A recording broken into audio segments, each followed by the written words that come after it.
Corretor de imóveis, para de tentar vender imóveis e realize de fato muitos negócios. Eu sou Rodrigo Barreto, autor do livro Captação de Imóveis.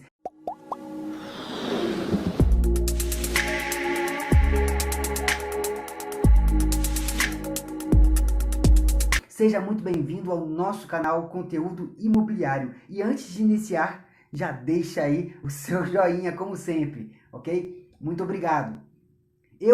Quando ingressei na profissão, a primeira coisa que me disseram foi: Rodrigo, você vai vender muitos imóveis, você vai ganhar muito dinheiro. Muitos entram na profissão e aprendem com erros e vícios dos demais colegas. E isso também aconteceu comigo. Eu passei 3 meses, gente, até realizar a minha primeira negociação. E repito, essa negociação aconteceu simplesmente pelo fator sorte ou graça divina, mas não por mérito profissional. Eu apenas estava no plantão de vendas, o cliente apareceu, mostrei o imóvel e o cliente comprou. Eu nem sequer cheguei a tentar vender o imóvel. Perceba, o cliente olhou, gostou e comprou sozinho. Poderia ter acontecido com qualquer um. Fiquei feliz, é claro. Mas como diz o Chicó, amigo do João Grilo, do filme O Alto da Compadecida, uma hora rico, outra hora pobre, uma hora rico, outra hora pobre, e foi exatamente o que aconteceu comigo. O que eu recebi foi justamente para pagar as contas atrasadas dos meses anteriores que passei sem realizar qualquer negociação. Eu não queria mais passar por isso. Ou eu iria estudar e entender como funcionava verdadeiramente a profissão, ou eu iria procurar outra atividade. O que aconteceu é que, por eu estudar e entender a rotina da corretagem imobiliária, eu acabei me apaixonando completamente por essa profissão. E para quem acredita que é fácil ser corretor de imóveis, ou que ganha dinheiro fácil, ou ainda que não precisa tanto conhecimento, não precisa estudar, está completamente enganado. Mas esse é um outro assunto que irei tratar num outro vídeo. O que trago aqui, neste vídeo específico, é: entenda, corretor de imóveis não é vendedor de imóveis. Vendedor é o proprietário. O comprador é a parte interessada em adquirir a propriedade. Você cria uma ponte entre essas partes, entre os compradores e vendedores. O papel do vendedor nesse processo já existe. Não queira assumir um papel que não é seu. A palavra venda está ligada diretamente a convencer alguém de que um produto ou serviço é bom ou necessário. E essa não é a missão do corretor de imóveis. Eu, como corretor de imóveis, posso e devo orientar os clientes que atendo diariamente, mas nunca induzi-los a comprar um bem imóvel. A grande diferença nesse entendimento: primeiramente, eu preciso absorver o máximo de informação do cliente comprador, aquele que está interessado em comprar o imóvel. Quais são as necessidades do cliente? A necessidade do cliente é ter uma casa de 3 quartos para abrigar a família. Quais os desejos do cliente? O cliente deseja que o imóvel seja próximo do seu trabalho e da escola das crianças, por exemplo. Qual o poder de compra do cliente? Esse, claro, é um exemplo bem resumido, mas de posse dessas e de outras informações você irá procurar o imóvel mais próximo possível daquilo que o cliente deseja. E em muitos casos se torna difícil conciliar o desejo e a necessidade com o poder de compra do cliente. Mas você pode, ao entender a dor, a necessidade, o desejo do seu cliente, encontrar algo, não exatamente conforme ele deseja às vezes, mas algum imóvel que se encaixe dentro da realidade dele. Uma coisa é induzir o cliente a comprar um imóvel. E isso pode até acontecer, e acontece muito com vários corretores. Ou seja, a pessoa compra aquilo que não queria e passa anos lembrando do corretor de imóveis que apenas pensou em seus honorários. Outra coisa é apresentar algumas opções ao cliente, como por exemplo: este imóvel tem 2 quartos, mas conta com dependência de empregada que pode facilmente ser transformado em uma terceira opção de quarto. Esse é o melhor imóvel que eu encontrei e que fica mais próximo do seu trabalho, perto do colégio das crianças. E ainda o valor está dentro daquilo que o senhor pode pagar, daquilo que o senhor tem para pagar. Neste aqui, podemos fazer uma proposta, dependendo do valor que conseguirmos e fechar com o proprietário vendedor, ainda pode sobrar de repente um valor para uma possível reforma, colocar armários planejados, enfim. E assim para outros imóveis, como por exemplo, esse imóvel é mais afastado do seu trabalho e da escola das crianças, mas compensa com um excelente espaço interno que tanto queria para curtir um final de semana com a família, com muito mais conforto. Traga o cliente para dentro do diálogo, faça ele tentar se sentir morando ali, deixe que ele faça a reflexão, que sinta o trânsito no horário de pico. Faça, por um momento, ele imaginar como seria aquela realidade. Ele tem que sentir. Enfim, com as opções apresentadas ao cliente, ele é quem tomará a decisão juntamente com a família. E claro, quando perguntado, você pode e deve se manifestar. As famílias discordam entre si em vários aspectos e é esse o papel, tentar convergir para que tudo se encaixe dentro das limitações que possam surgir na negociação. Parece algo difícil, mas essa relação acaba se tornando interessante. Você está dentro de uma negociação, ajudando uma família a encontrar possíveis soluções para a aquisição de um lar que provavelmente eles vão passar anos, muitos anos juntos, vivendo ali, naquele imóvel. E que essa relação, essa vivência familiar possa ter momentos de histórias inesquecíveis. Para você entender melhor, eu vou explicar. Há quase 20 anos atrás, eu tinha um carro tão básico, mas tão básico, que costumo falar que o meu carro tinha apenas uma porta. E eu prometi à minha esposa, meu amor, prometo, assim que eu quitar essas 36 parcelas, eu vou comprar um carro novo com ar-condicionado. Os olhos da minha esposa brilhavam, toda feliz. E assim que eu quitei aquelas 36 parcelas, eu fui lá numa loja de automóveis, apresentei a minha realidade financeira e o carro que eu tinha para dar no negócio.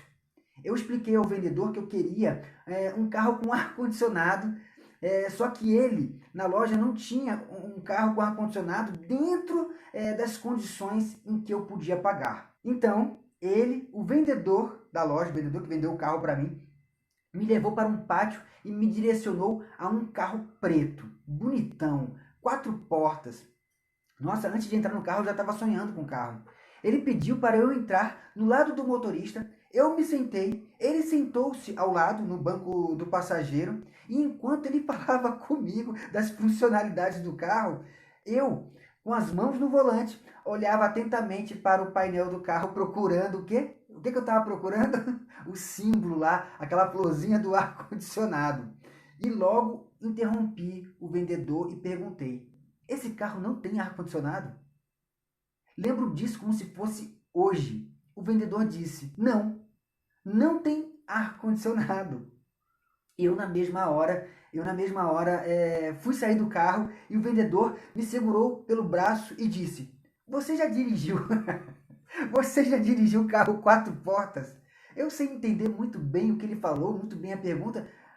Aí ele falou, continuou, carro 4 portas, com os 4 vidros abaixados, numa determinada velocidade, numa via, o vento entra cruzado.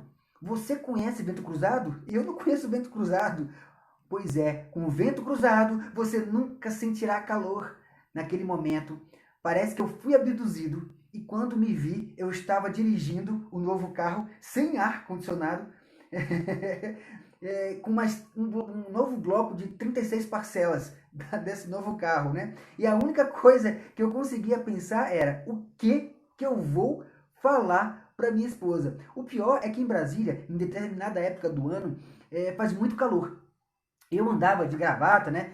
E sempre, claro, por causa do calor, sempre com os 4 vidros abaixados. E mesmo assim sentia muito calor.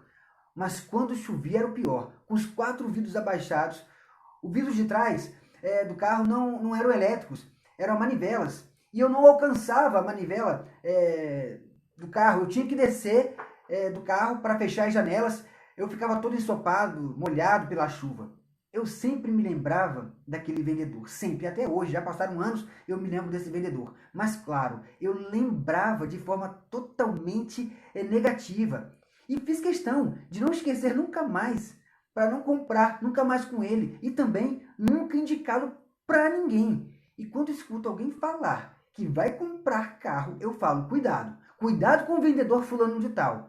A preocupação do vendedor do carro não foi com a minha necessidade. Ele estava nem aí se eu ia dirigir com ar-condicionado ou não, mas sim com a comissão que ele ia receber. Olha, perceba, por favor, eu não estou dizendo que corretor de imóveis não é vendedor. Vendedor todos nós somos. Uns bons, excelentes vendedores e outros maus vendedores. Por vezes por falta de habilidade e outros por falta de interesse, inclusive, em querer saber vender alguma coisa. Mas mesmo assim, todos nós nascemos com um DNA de vendedor, de venda. Estamos de uma forma ou de outra, em alguns momentos da vida, tentando convencer alguém sobre algum ângulo, seja no âmbito político, seja sobre pandemia do coronavírus. E eu sempre abordo isso nas minhas palestras. A tendência da venda é tão natural no ser humano que somos estimulados desde bebezinho. Se a palavra venda está ligada diretamente a convencer alguém sobre alguma coisa, quando o bebê chora, é uma forma de chamar a atenção da mãe e mostrar a sua necessidade de comer, de se alimentar. É a forma de convencer a mãe que precisa ser alimentado. Isso é venda. Quando estamos na fase da adolescência, começamos a despertar para o namoro e passamos a nos arrumar melhor, a passar um perfume, a pentear o cabelo e tentamos convencer a outra pessoa que ela é o par ideal, que é o par perfeito para nós. Isso é venda. Quando entramos na fase adulta, queremos conquistar um emprego. Daí preparamos um currículo e vamos lá numa empresa, determinada empresa, para uma entrevista de emprego e tentamos convencer o gestor de RH, de recursos humanos, que temos total condição de assumir aquela vaga. Quando queremos um aumento salarial, demonstramos os resultados alcançados e tentamos convencer o diretor da empresa os motivos pelos quais merecemos aquele aumento salarial.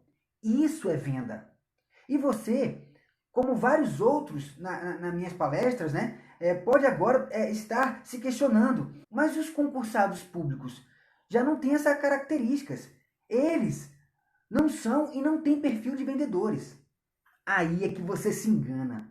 Os concursados públicos, eles são os maiores exemplos de vendedores.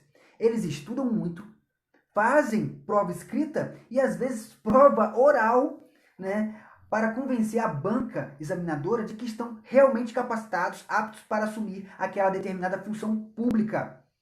Da mesma forma, devemos estudar, nos qualificar, ter sede por conhecimento para passar o máximo de credibilidade e segurança aos clientes que atendemos diariamente. Você tem conhecimento sobre direito imobiliário, sobre contratos e documentos, sobre finanças e economia? Qual o melhor investimento? Ouro, dólar, CDB, fundo de renda fixa ou imóvel? Imagina você conversando com um investidor e não saber ponderar e justificar uma análise com base em dados. Qual o melhor imóvel para investir? Para colocar em locação e que dê uma rentabilidade e que não fique tanto tempo desocupado? E quantos ou quais são os riscos que eu tenho sobre esse imóvel? Tudo isso é muito mais necessário para você que deseja se tornar um corretor de imóveis e para você que deseja manter-se no mercado imobiliário. O consumidor está cada vez mais exigente e cada vez mais fará uma seleção criteriosa dos profissionais que deseja contratar, seja advogado, engenheiro, empregada doméstica, médico. E com um corretor de imóveis não é diferente. Você tem que estar antenado e muito ligado em tudo. O que e como a política e a economia, por exemplo, pode refletir no mercado imobiliário? Você sabe orientar um cliente quanto ao melhor momento para comprar? Ou o melhor momento para alugar um bem imóvel? Ah, mas eu não trabalho com locação.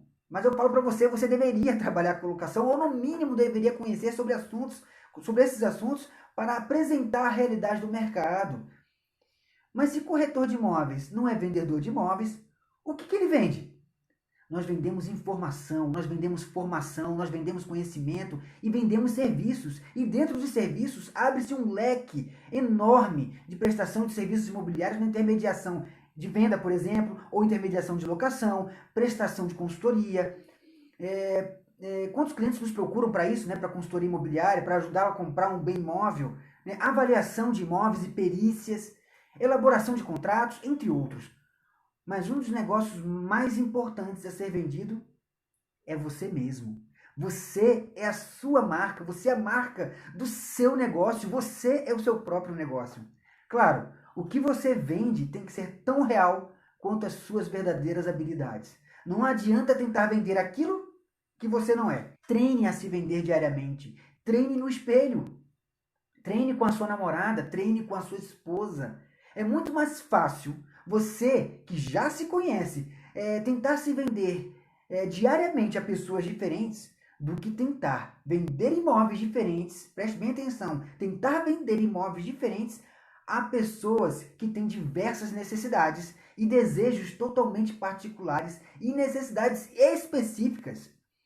Conhecer e entender pessoas, absorver informação e ter habilidade estratégica para orientar os clientes da melhor forma possível, diante de experiências e conhecimentos que você tem sobre o mercado imobiliário e sobre tudo aquilo o que o circunda. Para uns, esse vídeo pode ser um grande banho de água fria, mas para outros será um sacode daqueles. Então, a minha dica é, qualquer coisa que desejar fazer na vida, faça com vontade, faça com amor, com paixão. E para você que deseja comprar, vender ou alugar um bem imóvel e deseja contratar um corretor de imóveis, a minha dica é, veja a inscrição no Cresce, Conselho Regional de Corretores de Imóveis. Peça o currículo do corretor de imóveis. Levante certidões daquele profissional para ver se esse profissional não tem nenhum processo judicial, por exemplo. Peça referências. E como sempre falo, imóvel é negociação de alto valor. Todo cuidado é pouco, não arrisque. Ok? Lembre de deixar o seu like, comentar, se inscrever aqui no nosso canal Conteúdo Imobiliário e, claro, compartilhar todos os nossos vídeos. Contribua com o nosso trabalho. Bons negócios!